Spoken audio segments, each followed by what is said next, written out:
Buenas noches, nosotros somos el equipo 2 y vamos a presentar la determinación de densidad, viscosidad, sólidos totales, sólidos solubles y sólidos en suspensión. Mi equipo está conformado por la servidora Gómez Paola Lisset, Torres González Alexis, Ángela Yara Nomitzel y Vega García Dulce.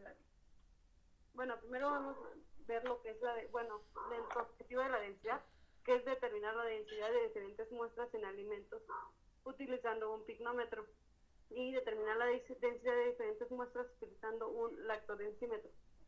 También es determinar el valor de la densidad de diferentes muestras de alimentos a través de modelos matemáticos.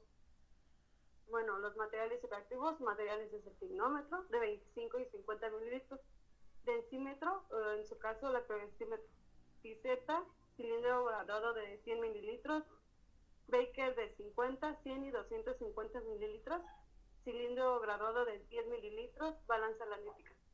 Los reactivos, en este caso las muestras, sería jugo de frutas, jarabe de sacarosa concentrado, leche pasteurizada, agua destilada y uxenina. Bueno, la introducción. Básicamente esta investigación es de los alimentos y de las materias primas, no solo para la determinación de sus principales componentes, tales como los carbohidratos, proteínas, las grasas, etc., sino también para la determinación de magnitudes generales que se emplean en la caracterización y evaluación de distintos productos y que pueden ser determinados de manera sencilla por métodos físico-químicos. Esto puede ser determinado de manera de la densidad o más específica de una sustancia y se define como la masa de su unidad de volumen, que es gramos sobre mililitro, y se determinó por pesado.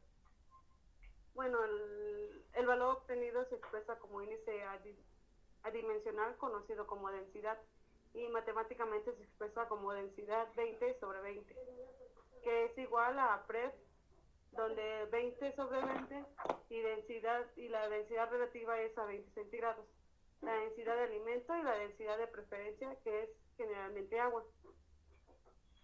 Para leche, por técnicas de regresión múltiple y considerado a 156 observaciones de muestras de leche alimentado. Ese es un intervalo entre 10 centígrados a 80 centígrados y se obtuvo una primera ecuación que se considera como variable dependiente a la densidad y como variable independiente al porcentaje de sólidos totales y de la temperatura. Podemos observar que aquí DL es la densidad de la leche, que es kilogramos sobre metro cúbico, T, que es temperatura de la leche en centígrados, y S, que es el porcentaje de sólidos totales en la leche. Para jugos se observa entre 96 y se observa entre 25 y 25 grados Brix, que cubre los valores más probables que se encuentran en los jugos naturales y entre 10 y 40 centígrados. Se establece una ecuación que permite el cálculo de la densidad de jugos en frutas y jarabes, como función de contenido de sólidos solubles y de la temperatura, donde podemos observar que DJ es la densidad, que es en kilogramos sobre metro cúbico, y BR, que son grados Brix, y la T, que significa que es de temperatura.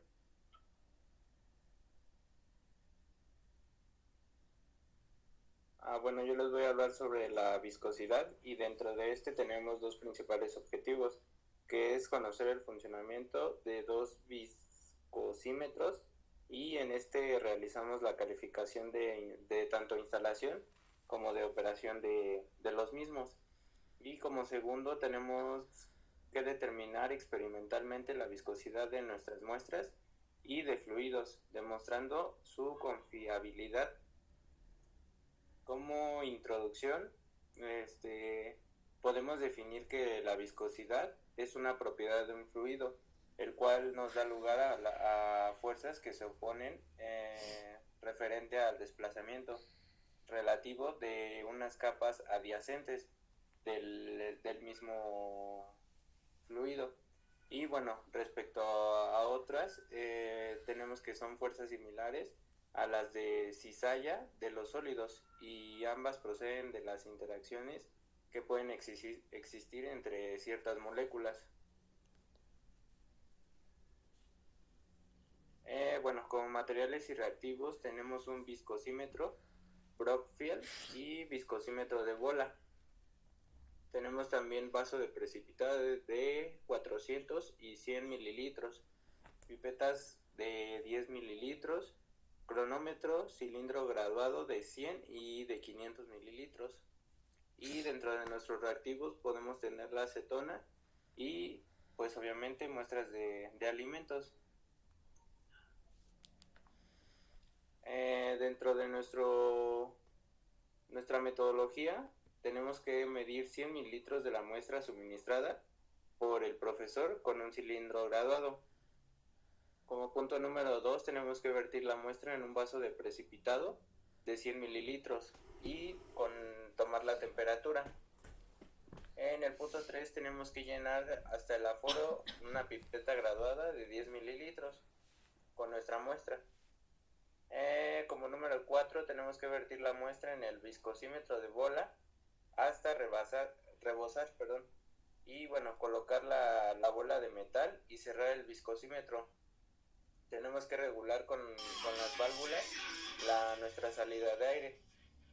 En el punto 5 tenemos que cuando la bola comienza a caer por las ciertas líneas que tenemos de medida, tenemos que activar el cronómetro y tomar nuestro tiempo hasta que vuelva a pasar por las líneas de medida que se encuentran al final del viscosímetro. En el punto 6 tenemos que registrar nuestro tiempo que lleva la muestra. Por siguiente punto tenemos que lavar el viscosímetro, dejando caer nuestro fluido a través de un colado para que impida la pérdida de la esfera. En el punto 8 tenemos ya que esté limpio, tenemos que agregar 2 mililitros de la acetona y que deje secar. En el punto 9 tenemos que colocar el vaso de precipitado con una muestra en el baño de recirculación y bueno, con ello tenemos que regular nuestra temperatura a 55 grados centígrados. En el punto número 10 tenemos que cuando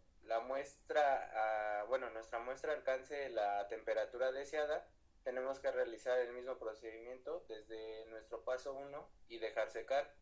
Como último paso tenemos que repetir el procedimiento, pero ahora a 95 grados centígrados.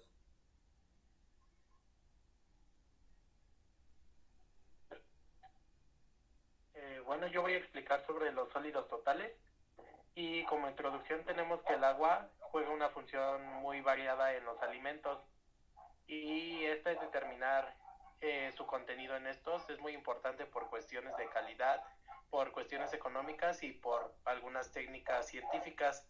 La determinación de la humedad es la base de referencia que permite comparar las características nutrimentales en los alimentos.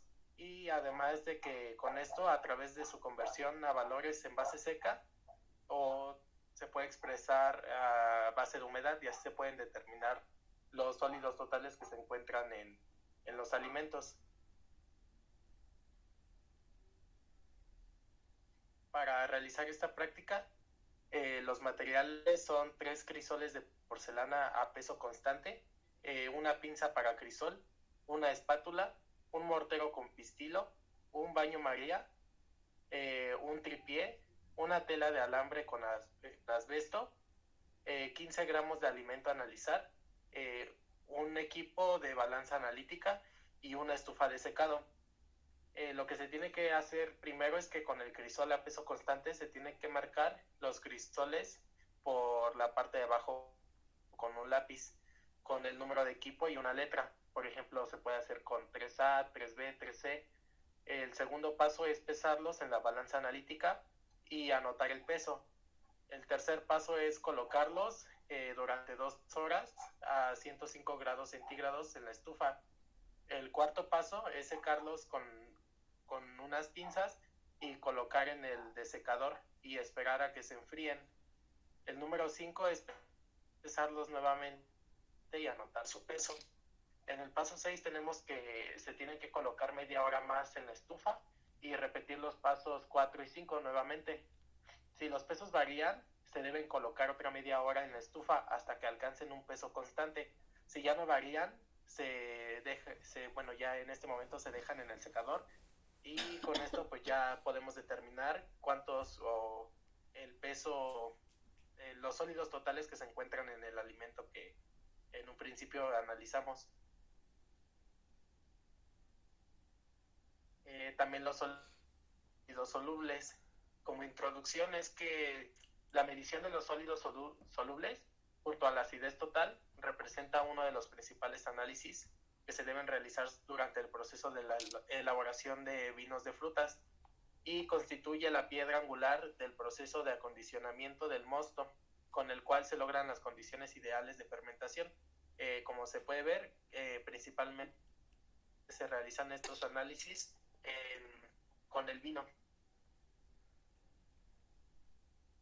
Y la técnica para poder realizar esta práctica es la refractometría, que en este caso se basa en los cambios del índice de refracción que sufre una sustancia cuando otra es disuelta en ella. Si se considera el jugo de fruta como una sustancia constituida por agua, si su índice de refracción sea mayor cuando su cantidad de azúcar aumente, existen diversos instrumentos que miden esta variación, pero el más útil para estos fines es el refractómetro de mano, y este mide los grados Brix. Otro método es la aerometría, que consiste en la medición de los cambios de densidad que sufre una sustancia cuando es disuelta. Este instrumento es empleado para la medición el instrumento que es usado para esta técnica es el aerómetro, el densímetro o el hidrómetro.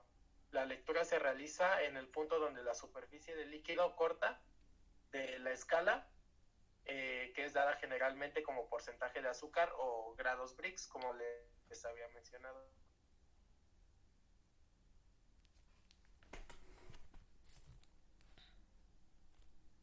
Yo les voy a hablar sobre los sólidos en suspensión. Como introducción tenemos que en el agua se encuentra en la naturaleza y se puede encontrar en varias impurezas suspendidas o disueltas en esta. En el agua potable es muy importante tomar en cuenta ambas concentraciones de sólidos disueltos y en suspensión.